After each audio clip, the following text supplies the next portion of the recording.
నమస్తే శ్రీమాత్రే నమః శ్రీ కృష్ణాయ నమః.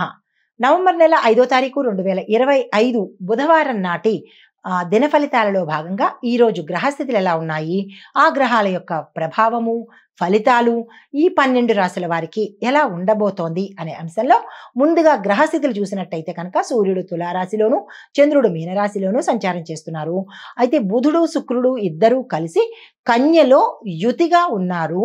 ఇది బుధాదిత్య యోగానికి సమానమైనటువంటి శుభప్రదమైనటువంటి అత్యంత శుభప్రదమైన రోజు అన్నమాట. ఈరోజు విశేషమైన రోజు.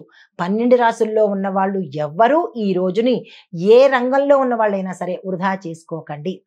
అయితే కుజుడు కర్కాటకంలోను, గురుడు వృషభంలోను, శని భగవానుడు కుంభంలోను, రాహువు మీనంలోను, కేతు కన్యలోను సంచారం చేస్తున్నారు. అయితే బుధవారం కావడం వల్ల, బుధుడికి ప్రత్యేకం కావడం వల్ల జ్ఞానము, వ్యాపారము, సంభాషణ అంటే కమ్యూనికేషను ఈ వీటన్నిటికీ కూడా మోస్ట్ ఇంపాక్ట్ అంటే వీటి మీద ప్రభావము పడేటట్టుగా ఉంటుందన్నమాట.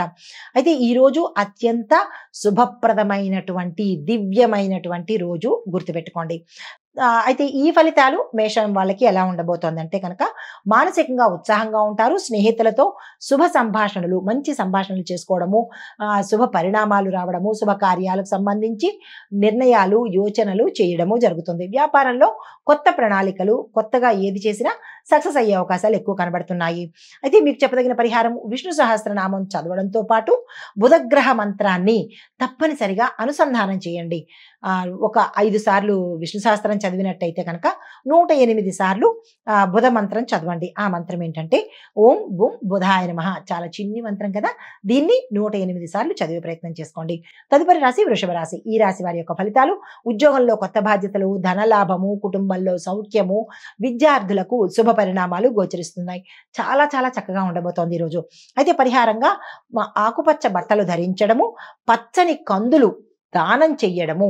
పచ్చని కందులు అంటే పసుపు రంగు కందులు, మనం నిత్యకృత్యం వాడుకుంటాం కదా, ఆ కందులు కానీ కందిపప్పు కానీ దానంగా ఇచ్చినట్టయితే కనుక విశేషమైన ఫలితాలు పొందుతారు. చాలా శ్రేయస్కరం కూడా. తదుపరి రాశి మిథున రాశి. ఈ రాశి వారి యొక్క ఫలితాలు: మానసిక ప్రశాంతత, సృజనాత్మకకు సంబంధించినటువంటి అంటే క్రియేటివిటీకి సంబంధించి ఆలోచనలు వస్తాయి. దాన్ని అమలు పరిచే ప్రయత్నం చేసుకోండి. వృత్తి పరిధిలో గుర్తింపు రావడంతో పాటు ఏ రంగంలో ఉన్న వాళ్ళకైనా ఆయా రంగాలలో ఉన్న వాళ్ళకి విశేషమైన గుర్తింపు, గౌరవ మర్యాదలు పెరగడంతో పాటు మీకు ఏ రంగంలో ఉన్న వాళ్ళకైనా గతంలో మీరు దేనైతే ఆశించారో అది జరగలేదో ఈ రోజు జరిగే అవకాశము, అంటే ప్రమోషన్స్ కావచ్చు, ప్యాకేజ్ కావచ్చు, లేదా రాజకీయ నాయకులకు పదవులు కావచ్చు, వ్యాపారస్తులకు లాభాలు కావచ్చు, విస్తరణ కావచ్చు, ఆయా రంగాల్లో ఉన్న వాళ్లకు ఈ రోజు జరిగే అవకాశాలు గోచరిస్తున్నాయి. పరిహారంగా గణపతిని పచ్చ పువ్వులతో పూజ చేసినట్టయితే కనుక మంచి ఫలితాలు పొందుతారు. తదుపరి రాశి కర్కాటక రాశి. ఈ రాశి వారికి ఆర్థిక స్థిరత్వం పెరగడంతో పాటు కుటుంబంలో ఆనందకరమైన వాతావరణం, శుభ ఫలితాలు, శుభ నిర్ణయాలు తీసుకోవటము, ఆకస్మిక శుభవార్తలు వినడము, ఇలా అన్ని రకాలుగా ఈ రోజు చాలా చక్కగా ఉండబోతోంది. మీకు చెప్పదగిన పరిహారము బుధగ్రహ శాంతి కోసము పచ్చని అంటే ఎమరాల్డ్ ధరించడం మంచిది. అది మాకు కొనుక్కునే స్థాయి కనపట్టలేదు అని అనుకున్న వాళ్ళు ఆకుపచ్చ రంగు వస్త్రాన్ని ధరించి ఏ పని చేసుకున్నా సక్సెస్ అయ్యే అవకాశం కనబడుతోంది. తదుపరి రాశి సింహరాశి. ఈ రాశి వారి యొక్క ఫలితాలు: వ్యాపారాభివృద్ధి, మిత్రుల యొక్క సహాయ సహకారాలు, చిన్న చిన్న ఆరోగ్య సమస్యలు ఉండేందుకు అవకాశం ఉంది. ఈ రోజు చాలా జాగ్రత్తలు తీసుకోండి. ఆరోగ్యపరంగా, ప్రయాణపరంగా, ధనపరంగా ఇలా జాగ్రత్తలు తీసుకోండి. మీ రాశి వాళ్ళకి కొద్దిగా సమస్యలు అనేది కనబడుతోంది, జాగ్రత్తగా ఉండండి. అయితే పరిహారంగా విష్ణు సంబంధిత ఆలయ దర్శనం చేసుకోవడంతో పాటు పసుపు రంగు పువ్వులతో స్వామివారిని అర్చించే ప్రయత్నం చేసుకోండి. తదుపరి రాశి కన్యా రాశి. ఈ రాశి వారికి బుధుడు మీ రాశిలోనే సంచారం చేయడం వల్ల అద్భుతమైన ఫలితాలు, జ్ఞానాభివృద్ధి, ఆర్థిక లాభము, పరువు ప్రతిష్టలు పెరగడము, ఏ రంగంలో ఉన్న వాళ్ళకైనా ఆ రంగాలకు తగ్గట్టుగా గౌరవము అంటే పెరుగుదల అనేది కనబడుతుంది. గౌరవంతో పాటు మీరు ఏదైతే అనుకున్నారో అవి పెరిగే అవకాశాలు ఎక్కువ కనబడుతున్నాయి. ఓవరాల్ గా ఈ రోజును అస్సలు వృధా చేసుకోకండి. అయితే పరిహారంగా గోమాతకు ఆకుపచ్చని కూరగాయలు కానీ, ఆకుకూరలు కానీ తినిపించే ప్రయత్నం చేసినట్టయితే మంచి ఫలితాలు పొందుతారు. తదుపరి రాశి తులారాశి. ఈ రాశి వారికి కుటుంబ సౌఖ్యము, వృత్తిలో పురోగతి, తర్వాత మానసిక స్థిరత్వము, ప్రయాణాలకు లాభదాయకము. కాబట్టి ప్రయాణాలు ఎవరైనా చేయాలని అనుకుంటే ఈ రోజు చేసినట్టయితే విశేషంగా కలిసి వస్తుంది. మీకు చెప్పదగిన పరిహారము: శ్రీమన్నారాయణుడికి పచ్చని అంటే పసుపు పచ్చని ఆ పువ్వులతో పాటు పచ్చకర్పూరం వేసినటువంటి చక్ర పొంగలిని నివేదన చేసినట్టయితే కనుక చాలా మంచి ఫలితాలు పొందుతారు. తదుపరి రాశి వృశ్చిక రాశి. ఈ రాశి వారికి కార్యసిద్ధి, ధనవృద్ధి, ఆర్థిక లాభాలతో పాటు స్నేహితుల యొక్క సహాయ సహకారాలు సమయానికి అందుబాటులోకి వస్తాయి. సాయంత్రం నుంచి ఆనంద సూచికలు అంటే ఏవైనా కొత్తగా వార్తలు వినడం కానీ, ఆనందానికి సంబంధించినటువంటి శుభకార్యాలకు సంబంధించి ఏవైనా వర్తమానాలు అందుకోవడం కానీ జరిగేందుకు అవకాశాలు కనబడుతున్నాయి. పరిహారంగా గణపతి స్తోత్ర పారాయణ ఉదయం పూట చేసినట్టయితే మంచి ఫలితాలు పొందుతారు. తదుపరి రాశి ధనుసు రాశి. ఈ రాశి వారికి మానసిక ప్రశాంతత, సృజనాత్మకకు సంబంధించిన ఆలోచనలు ఏవైనా మీరు చేస్తున్నట్టయితే అవి సక్సెస్ అయ్యే అవకాశాలు కనబడుతున్నాయి. ఆ దిశగా ప్రయత్నం చేయండి. ఆర్థిక లాభాలు కూడా గోచరిస్తున్నాయి. మీకు చెప్పదగినటువంటి మంత్రము ఓం బృహస్పతియే నమః అనే మంత్రంతో పాటు గణేశారాధన కూడా చేసినట్టయితే కనుక విశేషమైన ఫలితాలు పొందుతారు.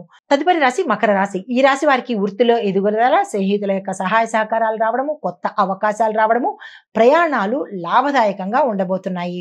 అయితే మీకు చెప్పదగిన పరిహారము పచ్చని బట్టలు అంటే పసుపు రంగు బట్టలను ధరించి చిన్న పిల్లలకు మిఠాయిల్ని పంచిపెట్టండి. మీ యథాశక్తి మిఠాయిల్ని పంచిపెట్టినట్టయితే కనుక మంచి ఫలితాలు పొందుతారు. తదుపరి రాశి కుంభరాశి. ఈ రాశి వారి యొక్క ఫలితాలు మానసిక ఉల్లాసము, పాత ప్రాజెక్ట్స్ ఏవైనా మీకు గతంలో వచ్చి వెళ్ళిపోయినా, లేదా మీరు రిజెక్ట్ చేసినా, లేదా వాళ్ళు వద్దనుకున్నా అవన్నీ తిరిగి మళ్ళా మీ దగ్గరికి వచ్చే అవకాశాలు కనబడుతున్నాయి. వాటిని అందుకునే ప్రయత్నం చేయండి. స్నేహ సంబంధాలు కూడా బలపడతాయి. కుటుంబం ఆరోగ్యంగా ఉంటుంది. ఆరోగ్యంగా కుటుంబం ఉండడం అంటే ఆనందంగా ఉంటుందన్నమాట. మీకు ఆరోగ్య రీత్యా చూసినట్టయితే కనుక ఎటువంటి అనారోగ్య సూచనలు కనిపించట్లేదు. పరిహారంగా బుధుడికి పచ్చ కందులు దానంగా ఇచ్చినట్టయితే మంచి ఫలితాలు పొందుతారు. తదుపరి రాశి మీనరాశి. ఈ రాశి వారికి ఆర్థిక లాభాలతో పాటు కుటుంబంలో ఆనందము, ధార్మిక కార్యక్రమాలలో పాల్గొనేందుకు అవకాశాలు కనబడుతున్నాయి. చెప్పదగిన పరిహారము విష్ణు సంబంధిత ఆలయ దర్శనం చేసుకుని అక్కడ తులసి దళాలను మీ పేరిట సమర్పించినట్టయితే కనుక విశేషమైన ఫలితాలు పొందుతారు. అయితే సమగ్ర సూచన చూసినట్టయితే ఈరోజు బుధగ్రహ ప్రభావంతో మీ మాటల్లో అందరికీ కూడా చాతుర్యము, నిర్ణయాలలో ఒక స్పష్టత, ఒక క్లారిటీ అనేది వస్తుంది. ఏ నిర్ణయం తీసుకున్నా తిరుగులేదు అన్నట్టుగా ఈరోజు ఉండబోతోంది. వ్యాపార, విద్య, ఐటీ రంగాలలో ఉన్న వారికి ఈరోజు స్ట్రాంగ్ డే అని చెప్పచ్చు. చాలా బలమైన రోజు. ఎవరైనా ఏ ప్రయత్నాలు చేసుకున్నా సక్సెస్ఫుల్గా ఈరోజు ప్రారంభించండి. అయితే దానం ఏమి ఇవ్వాలయ్యా అంటే కనుక పచ్చని కందులు, పచ్చ పువ్వులు, పచ్చని గాజులు, పచ్చని దుస్తులు ఇవ్వగలిగిన వారు ఎవరికి ఏ స్తోమత ఉంటుందో వాటిని దానంగా ఇచ్చుకున్నట్టయితే విశేషమైన ఫలితాలు పొందుతారు. అయితే మంత్రము ఓం బుం బుధాయ నమః ఈ మంత్రాన్ని 27 సార్లు జపించే ప్రయత్నం చేసుకోండి. ఇది మేషాది ద్వాదశ రాశుల వారికి చెప్పదగినటువంటి గోచారీత్యా ఫలితాలు, పరిహారాలు, సూచనలు. నమస్తే.